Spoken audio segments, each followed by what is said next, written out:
మీరు ఒక్కసారి గమనించండి. బీహార్ ఎంతో వెనుకబడినటువంటి రాష్ట్రం అంటారు కదా,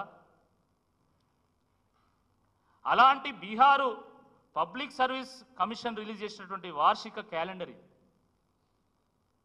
job calendar.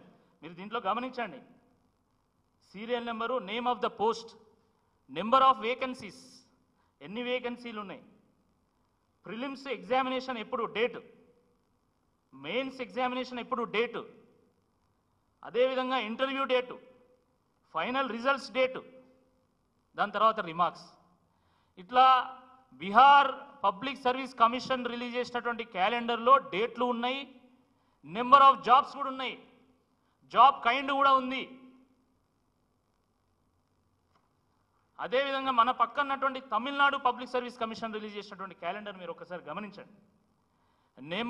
Name of the post and examination, number of vacancies, date of notification, date of commencement of examination, number of days. దాని తర్వాత కింద నోట్స్ కూడా ఉన్నాయి. There may be additions or deletions to examinations mentioned in the planner. The planner is tentative and published to enable the candidates to prepare themselves for the examination. The syllabus is available. It is available on the website and further departments అని చెప్పి కూడా దానికి సంబంధించినటువంటి syllabus కంప్లీట్గా డీటెయిల్గా కూడా వారు ఇవ్వడం జరిగింది. అట్లా అన్ని వివరాలు కూడా ఇది రిలీజ్ చేసి మళ్ళీ మిగతా ఫర్దర్ డీటెయిల్స్కి మీరు వెబ్సైట్ కూడా వెళ్ళమని చెప్పడం జరిగింది. ఇక union public service commission calendar చూడండి మీరు. యూనియన్ పబ్లిక్ సర్వీస్ కమిషన్ క్యాలెండర్లో name of the examination, date of notification, date of commencement of exam, duration of the exam కూడా వాళ్ళు మెన్షన్ చేయడం జరిగింది. దీన్ని జాబ్ క్యాలెండర్ అంటారు, కానీ మీరు విడుదల చేసింది అది జాబ్ క్యాలెండర్ ఎట్లయితుంది? మొన్న హరీష్ రావు గారు మాట్లాడుతూ ఇది జాబ్ క్యాలెండర్ కాదు, జోక్ క్యాలెండర్ అన్నారు. నిజంగా అట్లనే ఉన్నది ఇది పరిస్థితి. మీ యూపీఏ ప్రభుత్వంలో భాగస్వామ్యం అయినటువంటి డిఎంకే ప్రభుత్వం ఎలాంటి క్యాలెండర్ రిలీజ్ చేస్తుందో ఒకసారి మీరు స్టడీ చేసి దీనికి సమాధానం చెప్పాల్సిందిగా ఈ సందర్భంగా నేను కోరుతా ఉన్నాను. మిత్రులారా, ఈ ప్రభుత్వం నుండి ఇంతకంటే గొప్ప క్యాలెండర్ ఏమి ఎక్స్పెక్ట్ చేయలేం. ఎందుకంటే ముఖ్యమంత్రి ఏమో పేగులు మెడకేసుకుంటా అంటాడు, ఒక మంత్రి ఏమో చెప్తూనే కొడతా అంటాడు, ఒక ఎమ్మెల్యేనేమో తోలు తీస్తా అంటాడు, ఇంకో ఎమ్మెల్సీ అంతు చూస్తా అంటాడు. వీళ్ళని చూస్తూ ఉంటే ఆ డిస్కవరీ ఛానల్లో చూసినటువంటి అమెజాన్ అడవులు గుర్తొస్తున్నాయి నాకైతే. వీళ్ళ ప్రభుత్వాన్ని చూస్తుంటే డిస్కవరీ ఛానల్లో చూసినటువంటి అమెజాన్ అడవులు గుర్తొస్తూ ఉన్నాయి. వీళ్ళ మంత్రులు, ఎమ్మెల్యేలు, ఎమ్మెల్సీలు కొందరిని చూస్తూ ఉంటే అమెజాన్ అడవుల్లో ఉన్నటువంటి వింత వింత జీవరాశులు గుర్తుకొస్తున్నాయి. అంత వింతగా ప్రవర్తిస్తూ ఉన్నారు. అరే, మా యువతకి ఇచ్చినటువంటి హామీల సంగతి ఏంది అని చెప్పేసి బీఆర్ఎస్ పార్టీ ఎమ్మెల్యేలు అసెంబ్లీలో ప్రభుత్వాన్ని ప్రశ్నించేటువంటి ఒక ప్రయత్నం చేస్తూ ఉంటే ఎమ్మెల్యే ఏం మాట్లాడతాడు? తోలు తీస్తా, అంతు చూస్తా, బయటికి రండి, తడాకా చూపిస్తా. నువ్వు కుస్తీ పట్టాలనుకుంటే నువ్వు కుస్తీ పోటీలో పోవాలి. అసెంబ్లీకి ఎందుకు వచ్చినావు నాయనా నువ్వు? ఈ మాత్రం భాష మాట్లాడడానికి అసెంబ్లీ దానికి రావాలన్నా? నీ గల్లీలో మాట్లాడుకోవచ్చు కదా. చాలామంది వీరొక్కరే కాదు, వీరేమో అసెంబ్లీలో మాట్లాడిండ్రు. బయట కొంతమంది ఎమ్మెల్యేలు మాట్లాడుతున్నారు, నీ సంగతి చూస్తా, నా తడాకా చూపిస్తా, దా చూసుకుందాం. నిజంగా కుస్తీ పట్టాలనుకున్నటువంటి అందరూ కూడా హైదరాబాద్లో చాలా కుస్తీశాలలు ఉన్నాయి, అక్కడికి పోవచ్చు, బాగుంటుంది. మీరు అసెంబ్లీకి రావాల్సినటువంటి అవసరం లేదు, అసెంబ్లీ పరువు తీయాల్సినటువంటి అవసరం లేదు, ప్రజలు తలదించుకునేలాగా చేసుకోవాల్సినటువంటి అవసరం లేదని చెప్పి ఈ సందర్భంగా మేము గుర్తు చేస్తూ ఉన్నాం. 2 లక్షల ఉద్యోగాలు హామీ నెరవేర్చేంత వరకు కూడా తప్పకుండా మేము వెంట ఆడుతూనే ఉంటాము. మేము ఉద్యోగాల గురించి మాట్లాడిన ప్రతి సందర్భంలో ఒకటే మాట్లాడతారు. వీళ్ళేం మాట్లాడతారు? మేమిచ్చిన 30,000 ఉద్యోగాలు అంటారు. మీరు ఇచ్చినటువంటి 30,000 ఉద్యోగాలు వాటి నోటిఫికేషన్లు ఎప్పుడు వచ్చినాయి? వాటి పరీక్షలు ఎప్పుడు నిర్వహించిండ్రు, వాటి రిజల్ట్స్ ఎప్పుడు వచ్చినాయి, నియామక పత్రాలు ఎప్పుడు ఇచ్చిండ్రు, అవన్నీ కూడా ఈరోజు అశోక్ నగర్లో కానీ వివిధ జిల్లాల్లో ప్రిపేర్ అవుతున్నటువంటి యువత అందరికీ కూడా తెలుసు. అది స్టాఫ్ నర్సులు కానీ, లేదా పోలీస్ కానిస్టేబుల్ కానీ, లేదా ఇంకా వివిధ ఉద్యోగాలు కూడా అవి ఎప్పుడు వచ్చినాయి అనేది మొత్తం మనకు డేట్స్తో సహా అన్నీ కూడా ఉన్నాయి. అనేక సందర్భాల్లో మరి కేటీఆర్ గారు కానీ, లేకపోతే హరీష్ రావు గారు కానీ వారు చూపెట్టేటువంటి ఒక ప్రయత్నం కూడా చేసిండ్రు. అయినా కూడా పదే పదే అవే విమర్శలు. కాబట్టి ఒక్కసారిగా మీరు దీనికి సమాధానం చెప్పాలనేటువంటి ఉద్దేశంతోనే మరి ఇవన్నీ చూపెట్టేటువంటి ఒక ప్రయత్నం చేస్తున్నాం. అవి కాదు మిగతా ఇవ్వండి. పోలీస్ డిపార్ట్మెంట్కి సంబంధించి 17,516 పోస్టులు. దీని నోటిఫికేషన్ డేటు ఏప్రిల్ 22. అక్టోబర్ 4 రోజు రిజల్ట్స్ డిక్లేర్ అయినాయి. అదేవిధంగా గురుకులం సంబంధించి 9,210 పోస్టులు. ఇది ఏప్రిల్ 6, 2023 రోజు నోటిఫికేషన్ వచ్చింది. దానికి సంబంధించిన పోస్టు కూడా మేమే ఇచ్చినామంటున్నారు. స్టాఫ్ నర్సుకు సంబంధించి 7,094 పోస్టులు. దీనికి సంబంధించి 2022 డిసెంబర్ రోజు నోటిఫికేషన్ వచ్చింది. ఇటీవల దీని ఎగ్జామ్ జరిగింది. దీనికి సంబంధించి కూడా మేమే ఇచ్చినాము, నోటిఫికేషన్ మేమే ఇచ్చినామని చెప్పేసి వీళ్ళు మాట్లాడుతూ ఉంటారు. ఈ రకంగా అనేక అంశాలు చాలా క్లారిటీతోని ఈ డాక్యుమెంట్ కూడా మేము మీడియాకు ఇస్తాము. ఇది కూడా మీరు చూడాల్సిందిగా నేను కోరుతున్నా.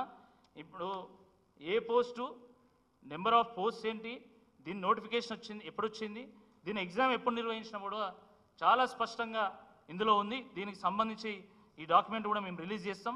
ఇది కూడా చూడాల్సిందిగా ఈ సందర్భంగా నేను కోరుతున్నా.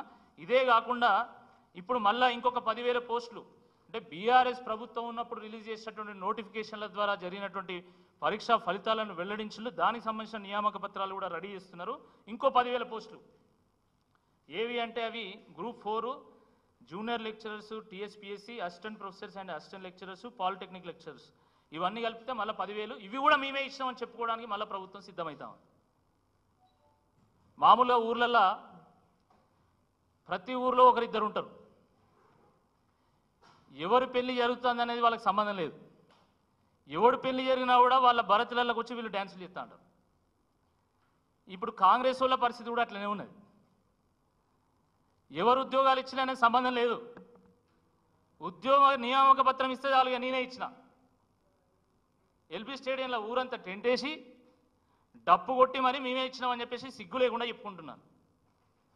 మీకు నిజంగా నిజాయితీ ఉంటే, మీకు చిత్తశుద్ధి ఉంటే మీరు రిలీజ్ చేసినటువంటి నియామక పత్రాలకు గాను వాటికి ఎప్పుడు నోటిఫికేషన్లు ఇచ్చిండ్రు, ఎప్పుడు పరీక్షలు నిర్వహించిండ్రు, ఎప్పుడు రిజల్ట్స్ ఇచ్చిండ్రు ఒకసారి బయట పెట్టండి. మీరు ఎందుకు పెడతలేరు? మీరు ఒక్క జాబు ఇచ్చినా కూడా అశోక్ నగర్కు మేము వస్తాం, మీరు ప్రూవ్ చేయండి.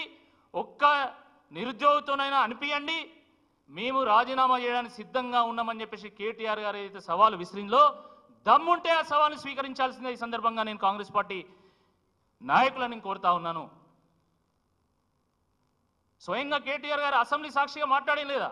ఆ సవాల్ను మీరు స్వీకరించట్లేదంటేనే మీరు అబద్ధాలను ప్రచారం చేస్తున్నారు, తోక ముడిచి పారిపోతున్నారని చెప్పేసి ఈరోజు మనం భావించాల్సి ఉంటుందని చెప్పి ఈ సందర్భంగా నేను గుర్తు చేస్తున్నా.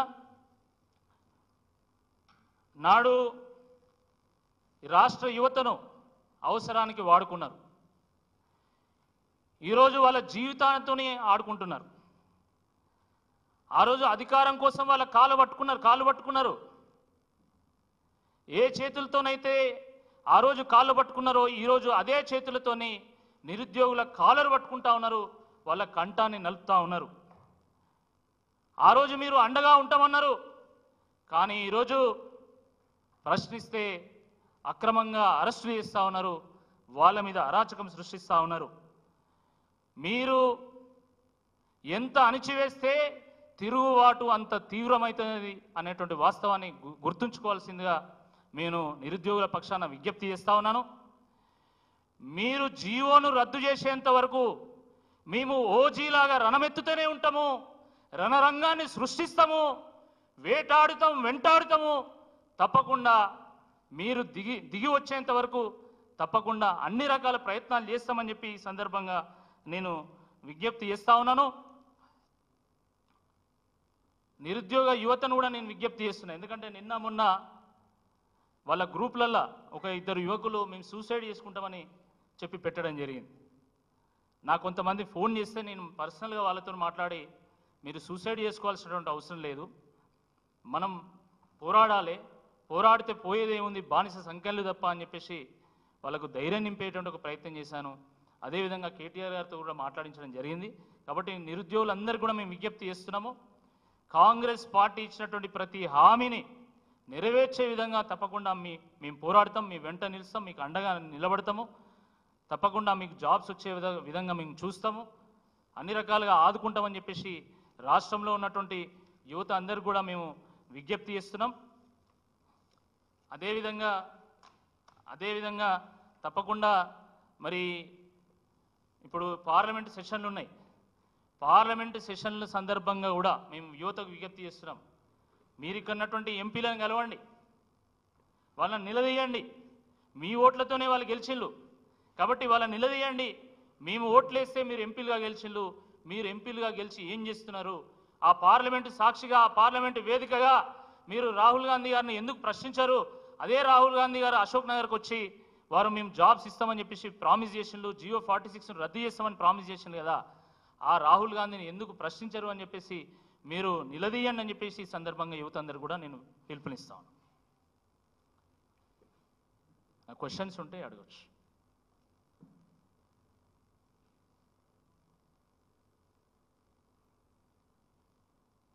Thank you. చాలామంది ఈ జియో 46 వాళ్ళు, అదేవిధంగా వీరు అన్ఎంప్లాయిడ్ యూత్ కూడా వచ్చిండ్రు. ఎవరైనా అవకాశం ఉంటే వాళ్ళ బైట్స్ కానీ ఏమైనా తీసుకుంటే బాగుంటుంది.